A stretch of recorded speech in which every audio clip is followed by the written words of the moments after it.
Hi everyone, today I'm going to show you a simple experiment that helps visualize the structure and properties of a biological cells using something you are all familiar with, a chicken egg.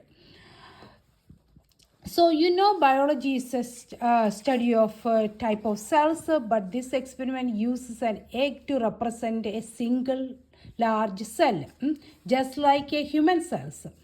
That cells have what? Cell membrane and a nucleus, other organelles inside. So the human cells can be different types. Generally, we study like this, plasma membrane around it. So this is another type of cells. Neurons shape may be different, but that organelles maybe changes how many or their functions of cells changes, but this is a representation of that of a cell. This is an egg. So let's begin our experiment. This is a raw chicken egg. On the outside you see that hard shell, but inside you will be able to see that plasma membrane. The egg is made up of structure similar to that biological cells, such as yolk, which can represent the nucleus, and the surrounding white, which represent that cytoplasm. However, we cannot see that actual plasma membrane unless we remove the shell. To do this, I soaked an egg in a vinegar for 2 to 3 days. The vinegar reacted with that calcium carbonate in that eggshell, dissolve it. What you are left with this a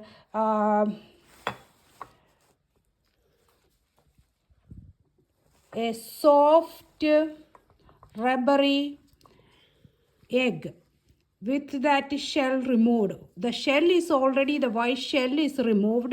Then it's a plasma membrane, only plasma membrane you can see. Now look closely, you can see that this egg is a bouncy, slightly transparent. You can see that the egg yolk over here.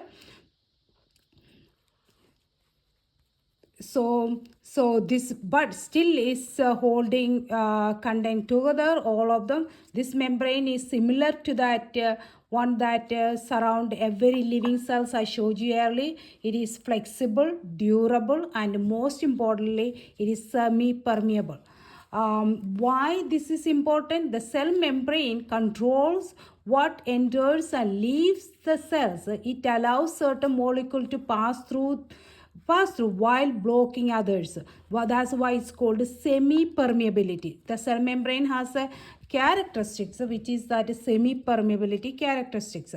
This egg can now be used to further experiment like testing diffusion, osmosis. This osmosis is a thing that things are going inside from higher concentration to lower concentration. So in future lessons, I will show you how we can use food coloring to observe how substance move across the membrane, just like the nutrients and waste move in and out of human cells. For the recap, soak a rose shell in a vinegar 2 to 3 days. Then what remains that in the egg enclosed that its plasma membrane, an excellent model for teaching about cells. You all have a great day.